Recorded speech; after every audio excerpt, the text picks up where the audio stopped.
네, 그렇습니다. 하기 좀 부끄러우신 분들도 한번 해보세요. 하면은 힘이 나요. 좀 이렇게 움츠려 있다가도 별거 아니지만은 우리 믿음의 선포거든요. 진리 안에서 행하라. 하나님의 말씀이고 해보시면 힘이 나게 될 것입니다. 우리에게 주시는 말씀은요, 시편 136편 1절 말씀, 한 구절 말씀만 보도록 하겠습니다. 시편 136편 우리 1절 말씀. 네, 찾으신 줄 알고 저와 함께 우리 한 구절씩 한 구절 같이 합독하도록 하겠습니다. 큰 목소리 읽겠습니다. 시작. 여호와께 감사하라. 그는 선하시며 그 인자하심이 영원함이로다. 아멘. 제가 한번 기도하겠습니다. 아버지, 다시 한번 이 시간을, 이 말씀 시간을 주님 앞에 올려드리오니 하나님, 우리를 불쌍히 여겨주셔서 하나님 말씀을 통하여 은혜 받게 하시고 그냥 돌아가지 않게 하시고 내 심령에 잘 박힌 목화같이 하나님 나의 삶의 변화를 일으키는 능력의 말씀, 생명의 말씀 될 수 있도록 성령님 역사하여 주시옵소서. 예수님의 이름으로 간절히 기도합니다. 아멘. 헤세드라는 제목으로 하나님 말씀 증거하기 원합니다. 다시 한번 성도님 한 분 한 분을 제가 예수님의 이름으로 이 시간 축복합니다. 정말 예수님만이 주실 수 있는 그 놀라운 은혜가 성도님의 삶과 가정에 임하기를 간절히 축복합니다. 아멘. 요때 아멘 말해야 돼.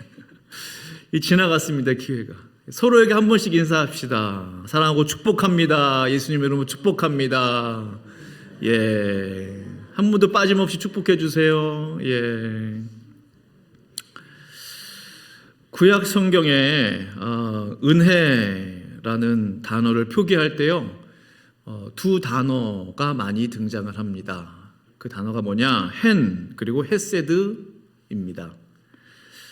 헨이란 단어는 사람과 사람 사이에 내가 저 사람으로부터 은혜를 받았어. 그때 쓰는 단어가 헨이에요. 헨. 창세기 39장 4절 말씀을 보시면 요셉이 그의 주인에게 은혜를 입어 섬김에 그가 요셉을 가정 총무로 삼고 자기의 소유를 다 그의 손에 위탁하니. 정말 큰 은혜를 받았죠? 요셉이.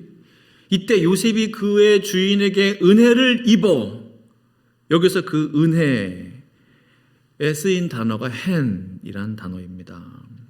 다시 말하면 헨은 인간이 인간에게 베푸는 은혜, 사람이 사람에게 베풀 수 있는 은혜가 헨입니다. 친절, 배려, 도움, 자비 등등등. 그런데요, 이런 이 헨의 은혜는요, 영원할 수가 없어요. 왜냐하면 사람의 마음이 바뀌잖아요. 사람의 마음이 한결같으면 좋겠지만 때에 따라, 상황에 따라 오늘 좋았다가도 내일 변하고 이번 주 좋았다가도 다음 주에 또 바뀌고, 그게 사람의 마음인데, 그래서 헨의 은혜는 영원하지가 않아요. 변해요. 그렇다면 성도 여러분, 은혜의 또 다른 단어 헤세드는 어느 때 사용할까요? 헤세드. 아마 많이 들어보셨을 텐데, 오늘 저는 성도님들과 함께 이 헤세드가 품고 있는 중요한 그 의미 세 가지를 함께 나누기를 원합니다. 첫 번째, 헤세드는요, 자비와 긍휼입니다. 하나님의 자비와 긍휼이에요. 다윗은 그의 인생에서 아시는 대로 치명적인 두 가지 죄를 범했어요. 부하였던 우리아의 아내 밧세바를 빼앗은 일. 자신이 왕이면 왕이지 왜 남의 와이프를 뺏어요? 그리고 그것도 전쟁에 나가 있는, 정말 나쁘지 않아요, 다윗? 다윗을 좋아하지만 이때만큼은 참 용서하기 힘든. 두 번째 죄는 뭐예요? 우리아가 전쟁에서 죽도록 살인 교사를 한 거예요. 살인 교사죄는 살인죄랑 같은 죄래요. 찾아보니까. 엄청난 죄입니다. 이런 사람 용서받을 수 있어요? 나단 선지자가 다윗을 책망하기 전까지 다윗은요, 아무렇지도 않아요. 말씀 이렇게 보시면 전혀 양심의 가책도 없어요. 나단 선지자가 와가지고 어느 한 이제 예를 들면서 하면서 하니까 다윗이 화를 내면서 그러한 자를 당장에 그러면 잡아들여라. 나단이 말하죠. 그가 바로 당신입니다. 그래서 깜짝 놀래요. 뭡니까?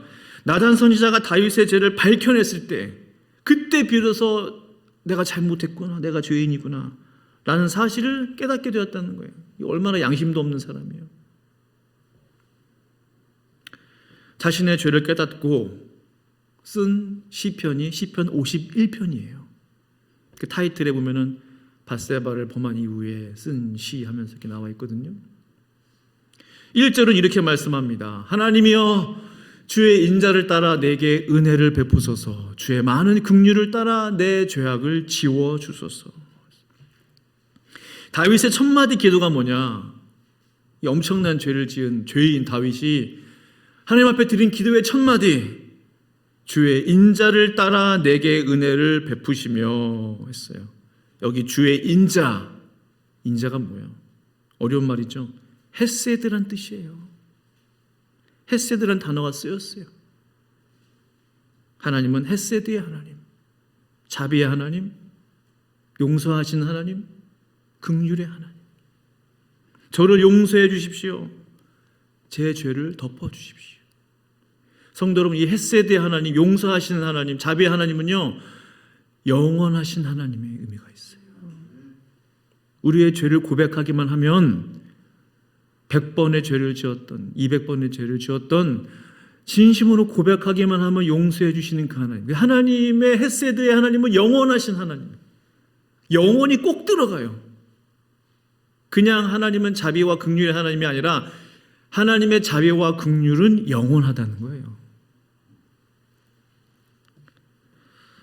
요한 1서 1장 9절 말씀 같이 한번 볼까요? 같이 한 목소리로 읽겠습니다. 시작. 만일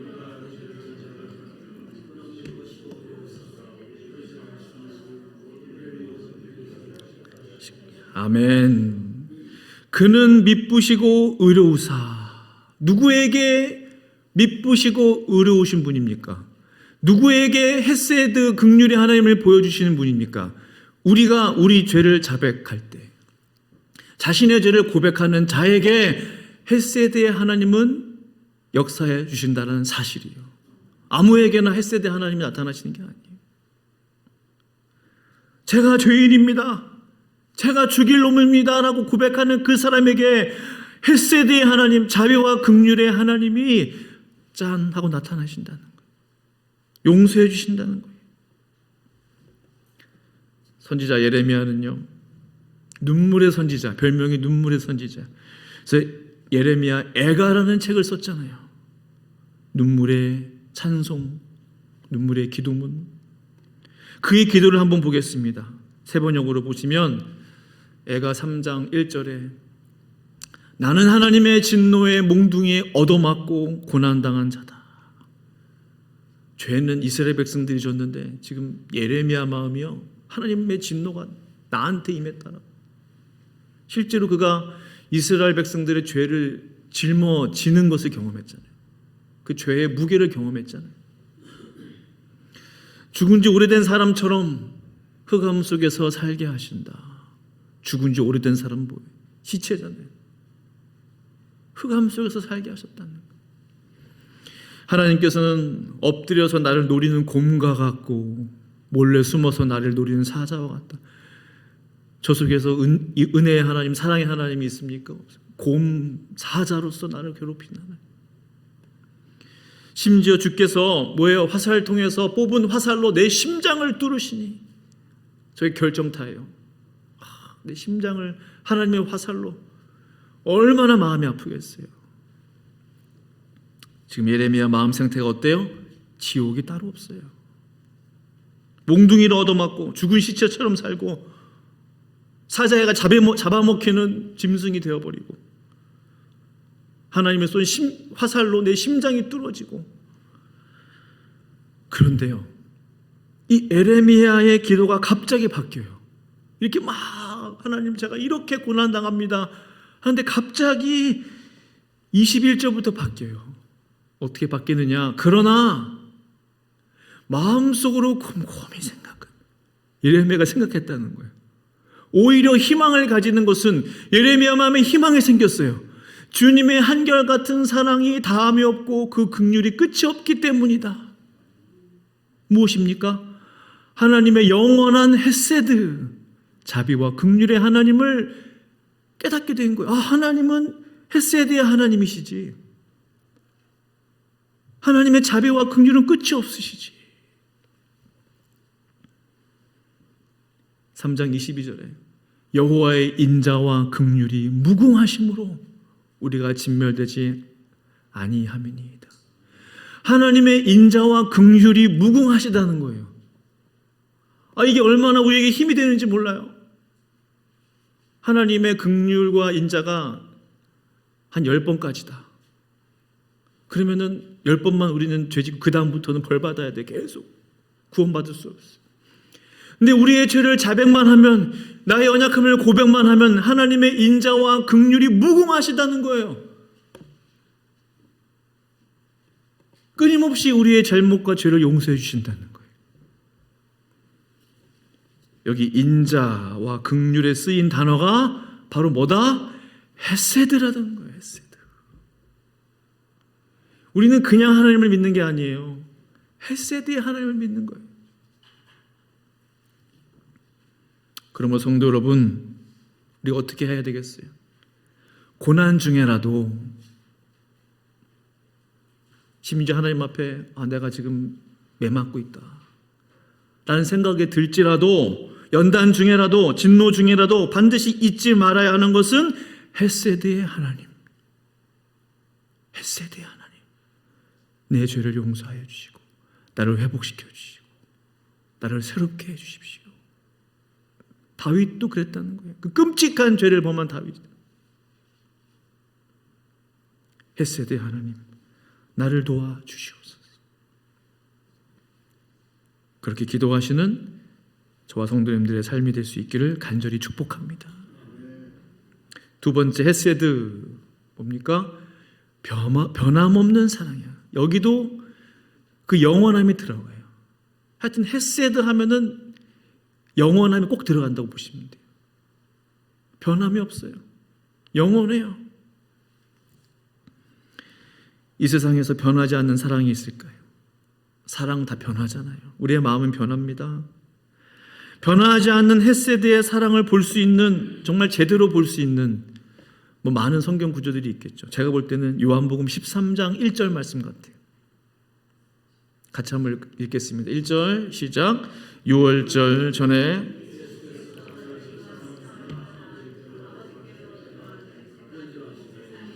자기 사람들을 사랑하시되 끝까지 사랑하시니라. 아멘.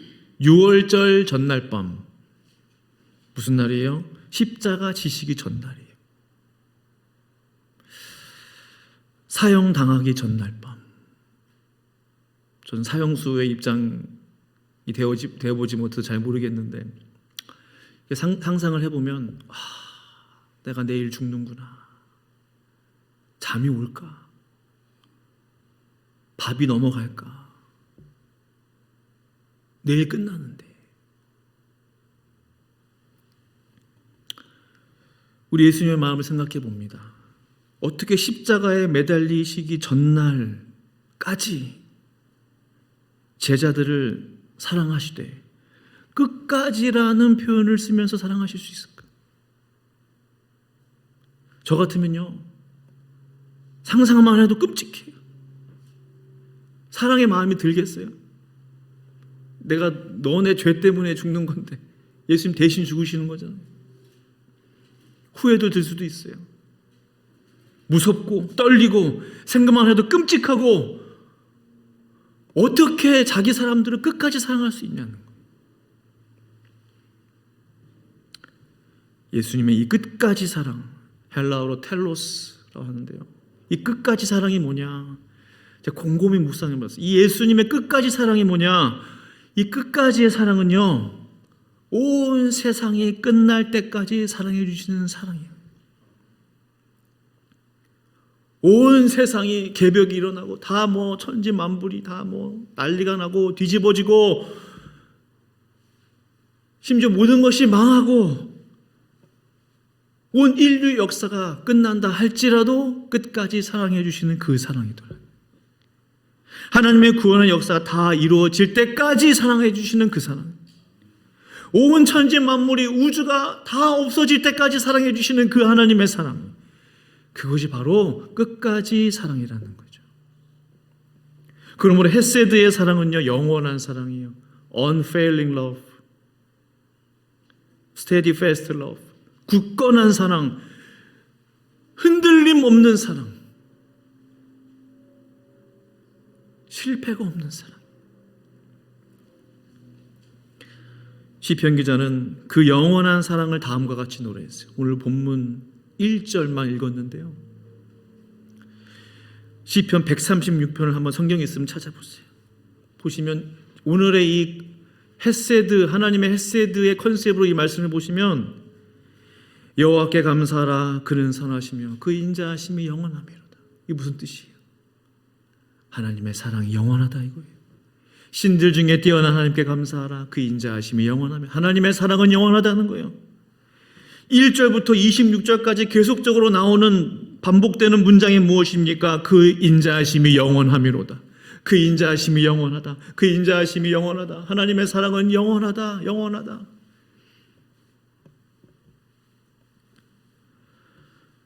얼마나 하나님의 사랑이 영원하면 계속 그것을 노래하고 찬양해요. 아름답지 않습니까? 하나님의 사랑이 영원하대. 이게 아름답지 않아요? 놀랍지 않아요? 죽음을 앞둔, 십자가를 앞둔 그 예수님의 영원한 사랑, 끝까지의 이 사랑, 우리는 배우려야 배울 수도 없어요. 따라갈 수도 없어요. 닮을 수도 없어요. 로마서 8장 38절은 그래서 이렇게 말씀하죠. 내가 확신하노니 사망이나 생명이나 천사들이나 권세자들이나 현재일이나 장래일이나 능력이나 높음이나 깊음이나 다른 어떤 피조물이라도 우리를 우리 주 그리스도 예수 안에 있는 하나님의 사랑에서 끊을 수 없으리라. 바로 이 하나님의 사랑이 헤세드의 사랑이라는 거예요. 하나님의 헤세드의 사랑에서 끊을 수 없다는 거예요. 그러므로 사랑하는 성도 여러분, 하나님의 이 영원한 헤세드의 사랑이 오늘 이 시간 성도님의 삶 가운데 넘치기를 간절히 축복합니다. 아멘. 의심하지 마세요. 두려워하지 마세요. 염려하지 마세요. 세 번째, 헤세드는요, 값없는 은혜예요. 사랑하는 성도 여러분, 우리가 하나님의 은혜 찬양 불렀잖아요. 이 찬양 부르면 부를수록 좋은 것 같아요. 한량없는 은혜, 갚을 길 없는 은혜. 이 가사를 한번 생각해 보신 적 있으세요? 한량없는, 끝이 없다는 거잖아요. 갚을 길 없는, 갚을 수 없다는 거예요. 하나님의 헤세드의 은혜가 여기 노래하고 있구나. 노래를. 그 사랑은 어떤 사랑일까? 그 은혜는 어떤 은혜일까? 우리가 식당에서 직원으로 일을 하게 되면은 이제 일주일에 한 번씩 사장님으로부터 주급을 받죠. 일한 대가로.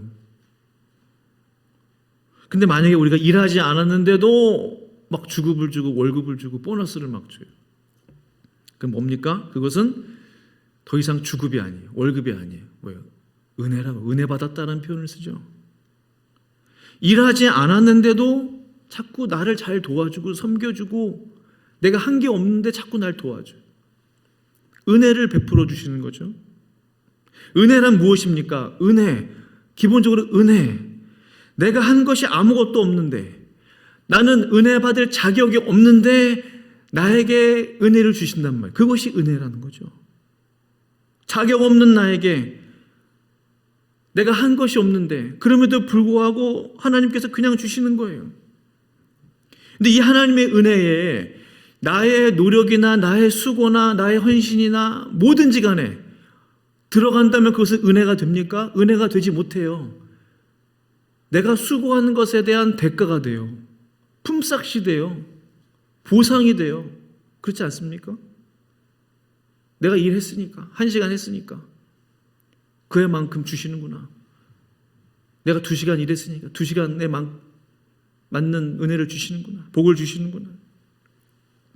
그러나 헷세대의 하나님은요, 이 은혜에 대한 생각이 좀 바뀌어야 돼요. 내가 일하지 않아도, 내가 수고한 것이 별로 없을지라도 나에게 은혜 베풀기를 원하시는 하나님이라는 거예요. 우리는 생각에 경제관념으로 세상 살다 보면은 우리가 뭐 한 게 있어야지 받고 뭔가 그런 생각이 있거든요. 근데 기본적인 하나님의 그 헷세대의 하나님은 내가 수고한 것이 없지만, 일한 것이 없지만, 노력한 것이 없지만 주시는 것이 헷세대의 하나님의 은혜라는 거예요. 에베소서 2장 8절 말씀을 보시면 우리 같이 한번 읽어보겠습니다. 시작. 너희는 그 은혜에 이것이 너에게서 난 것이 아니요 하나님의 선물이라. 아멘. 성도 여러분, 한 사람의 죄인이 받을 수 있는 가장 큰 은혜는 무엇입니까? 뭐죠? 그렇죠. 구원보다 귀한 은혜는 없어요. 금은보화를 아무리 산더미처럼 받으면 뭐합니까? 구원받지 못하면 아무짝에서 없어요. 구원의 은혜가 가장 큰 은혜예요. 지옥에 갈 나를 구원해 주신 그 은혜. 우리가 이 구원의 은혜를 받기 위해서 어떤 노력을 해야 합니까? 이 구원의 은혜를 얻기 위해서 내가 좀 더 땀 흘리고 일해야 되나요? 그렇게 말하면 이단이 되는 거예요. 구원을 받기 위해서 우리가 할 수 있는 노력은 없어요. 나의 노력은 필요가 없어요. 하나님의 나라는 믿음으로 가는 것이지 나의 행위로 가는 게 아니잖아요. 그렇습니다. 가장 큰 구원의 은혜가, 가장 귀한 구원의 은혜가 믿음으로 받는 하나님의 선물이라면, 내 행위랑 상관없이, 내가 한 일과 상관없이 받는 것이라면 그 나머지 작은 은혜들은 얼마나 하나님께서 거저주시는 은혜예요. 어떻게 생각하세요? 예를 들어 LA에 사는 어느 큰 억만장자가 자신이 살던 집을 통째로 나에게 선물로 줬어요. 파라다이스 같은, 낙원 같은. 그럼 선물로 통째로 받았는데 저 안에 있는 부대시설, 뭐 전자제품, 가구 뭐 이런 거 지불해야 돼요? 페이해야 됩니까? 아니죠. 가장 값이 나가는 가장 귀한 집을 선물로 받았으면 그 안에 있는 것들도 다 딸려오는 거잖아요. 마찬가지. 가장 귀한 구원의 은혜를 우리가 선물로 받았다면 그 나머지 다른 은혜들, 비교할 수도 없는 다른 은혜들, 이 땅에서 주시는 은혜들 또 거저 우리에게 주신 하나님의 선물이라는 거예요. 무슨 말씀을 드리는 것이냐? 사실은요, 우리가 누리고 있는 이 모든 복들은 우리가 인지하지 못할 뿐이지 전적인 하나님의 은혜인 줄로 믿습니다. 그 은혜를 누리기 위해서 우리는 어떻게 해야 되느냐? 그러면 그 은혜를 받기 위해서 어떻게 해야 되느냐? 주님께 나오라는 거예요. 물이 있는 곳으로 나오라는 거예요. 물가로 나오라는 거예요. 은혜가 있는 곳으로 와라. 이사야 55장 1절 이렇게 말씀하죠. 오라 너희 목마른 자들아, 물로 나오라. 돈 없는 자도 오라. 너희는 와서 사 먹되 돈 없이 값없이 와서 포도주와 젖을 사라. 나오라는 거예요. 물로 나오라. Come to the waters. 근데 값을 지불할 필요가 있어요? 없어요? 없어요. 돈 없이 값없이 와서 포도주와 젖을 사라. 돈 없이 값없이 뭐죠? 대가를 지불하지 말고. 대가를 지불할 수가 없어요. 프라이스레스예요. 값을 매길 수가 없어요. 그 은혜를 얻기 위해서 우리가 해야 할 일은 은혜의 보좌 앞에 나아가는 것입니다. 은혜의 보좌 앞에 담대히 나아갈지라 말씀하셨잖아요. 은혜의 보좌 앞에 담대히 나아가라는 것.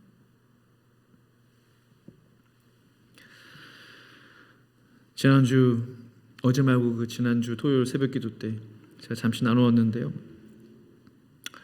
제가 이 하나님의 은혜에 대해서 말씀을 준비하고 기도하면서 제가 제 자신이 몰랐던 저의 또 다른 모습을 보게 됐어요.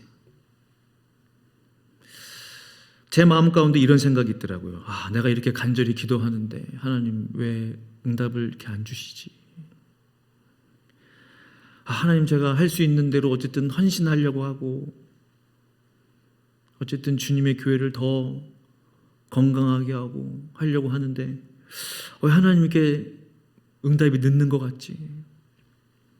이 정도 하면 하나님 좀 이 정도 이렇게 좀 해주셔야 되는 거 아닌가? 그런 마음이 제 안에 있었어요.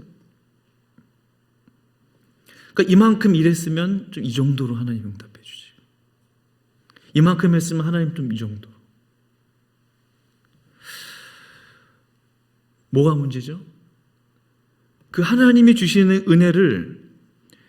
은혜에 대해서 값을 매긴 거죠. 내가 일한 만큼 하나님이 주시는 은혜라고 생각했던 거예요. 그것은 은혜가 아니에요. 내가 일하는 것에 대한 보수를 기대하는 종업원의 모습 같더라고요. 이 하나님의 집이자 하나님의 집을 위해 섬기고 하나님의 교회를 위해 섬기는데 하나님, 제가 이만큼 수고했으니까 하나님도 이만큼. 근데 그건 참된 은혜가 아니더라고요. 물론 우리가 수고한 것에 대해서 주님은 갚아주시는 분인데요. 근데 하나님의 은혜, 헤세드의 은혜로 보면 그게 아니라는 거예요. 내가 한 것과 왜 하나님께서 아브라함을 우상을 섬기는 그 집안에서 아브라함을 불러냈습니까? 왜 그를 믿음의 조상으로 삼아주셨나요? 그건 뭘 했는데? 거기에 헤세드 하나님이 들어가는 거예요. 그 이후로 그가 하나님 앞에 헌신했을 때 하나님의 은혜가 임했죠. 근본적인 정말 가장 중요한 하나님, 은혜의 하나님을 말할 때, 헤세드 하나님을 말할 때는 나의 수고, 나의 노력, 나의 헌신은 아무런 의미가 없더라는 거예요. 마치 거대한 바다, 태평양 바다에 하나님 앞에 내가 수고합니다 하면서 물 한 잔을 따르는 것과 마찬가지예요. 그게 무슨 도움이 되겠어요? 평생 내 호흡이 닿는 날까지 물 한 잔씩 그 바다가 더 늘어나겠습니까? 티도 안 나요. 전혀 영향받지 않아요. 하나님의 은혜는 그와 같다는 거예요.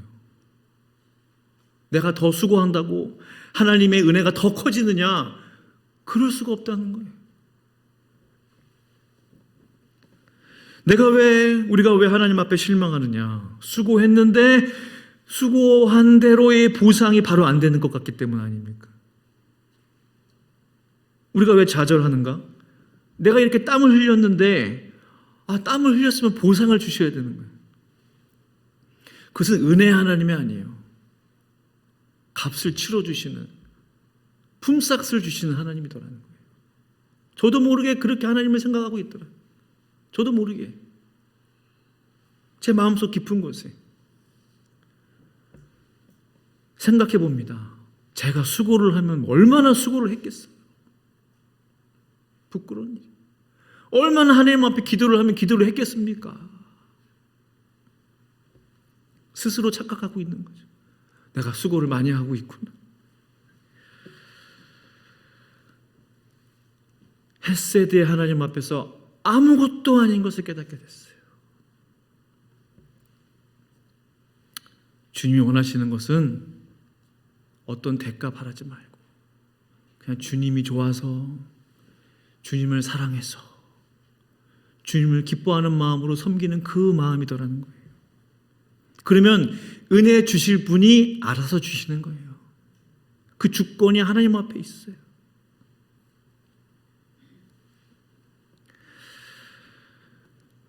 그럼 우리는 어떤 마음으로 은혜를 구해야 합니까? 어떤 마음으로 구하는 것이 은혜냐? 잠언 3장 34절 말씀 보시면 진실로 그는 거만한 자를 비웃으시며 겸손한 자에게 은혜를 베푸시나니. 누구에게 은혜를 베푸신다고요? 남들보다 일 많이 하는 자에게? 아니죠. 다른 사람보다 더 많이 수고한 자에게 은혜를 주시나요? 아니요. 일하고 상관이 없다는 거예요. 일을 얼마나 많이 하냐 적게 하느냐에 상관이 없어요. 일을 많이 하든 적게 하든 상관이 없고 어떤 자에게? 겸손한 자에게. 겸손한 자에게. 마태복음 20장을 보시면 한 데나리온을 약속하고 포도원 주인이지 포도원으로 와서 일을 하라, 그 예화가 나와요. 포도원 주인이 시장 바닥에 가보니 아침 7시경에 사람이 있어요. 우리 포도원에 가서 일을 하시오. 아침 9시에 가도 일꾼이 있어. 일하시오. 나 12시에 가니까 또 놀고 있는 사람이 있어. 일하시오. 3시에도 가니까 놀고 있는 사람이 있어요. 와서 우리 포도원에서 일하시오. 일이 몇 시까지냐? 6시까지거든요. 5시에 일 끝나기 1시간 전 5시에 보니까 놀고 있는 사람이 있어. 우리 포도원에 와서 일하시오. 6시 일 끝났어요. 그들은 각각 품삯을 얼마나 받았을까요? 7시에 온 사람은 많이 받았을까요? 아니에요. 아침 7시에 온 사람이나 오후 5시에 늦게 온 사람이나 똑같이 한 데나리온씩을 받았다는 사실이에요. 놀랍지 않습니까? 7시에 온 사람이 말해요. 불공평합니다. 내가 이렇게 일을 많이 했는데 나에게 이 정도밖에 은혜를 주시지 않습니까? 주님이 뭐라고 말씀하시는지 아세요? 내가 너에게 약속한 것을 주었다. 내 것을 너에게 주는 것이다. 은혜 베풀 자에게 그 권한이 있다는 거죠.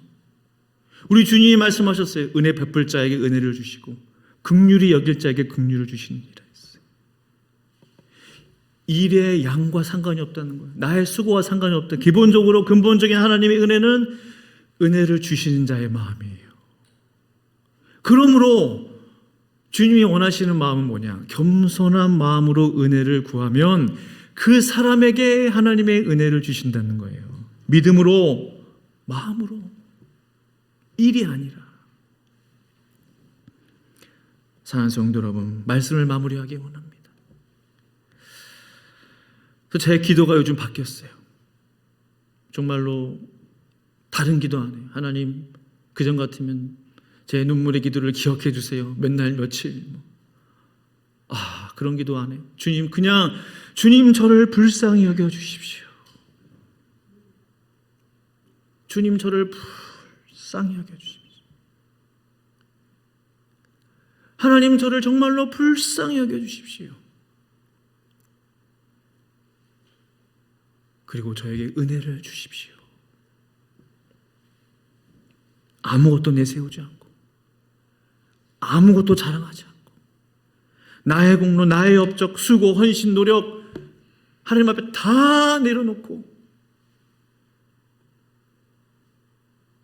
주님 앞에 겸손히 나를 불쌍히 여겨달라는 그 기도 한마디면 되더라 이겁니다.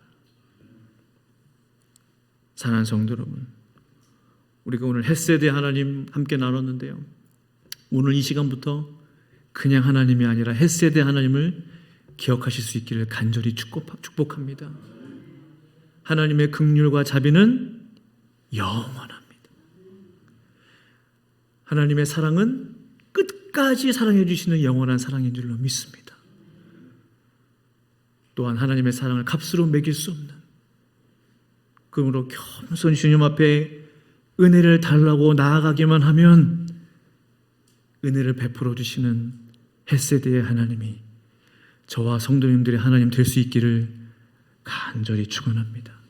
우리 기도하시겠습니다. 우리 말씀 생각하시면서 헷세대 하나님, 나의 하나님 되어 주시옵소서. 아브라함에게도 헷세대 하나님이셨고 범죄한 다윗에게도 예레미야에게도 그 이후에 바울에게도 헷세대 하나님, 그 하나님 나의 하나님 되어달라고 함께 합심으로 기도합니다.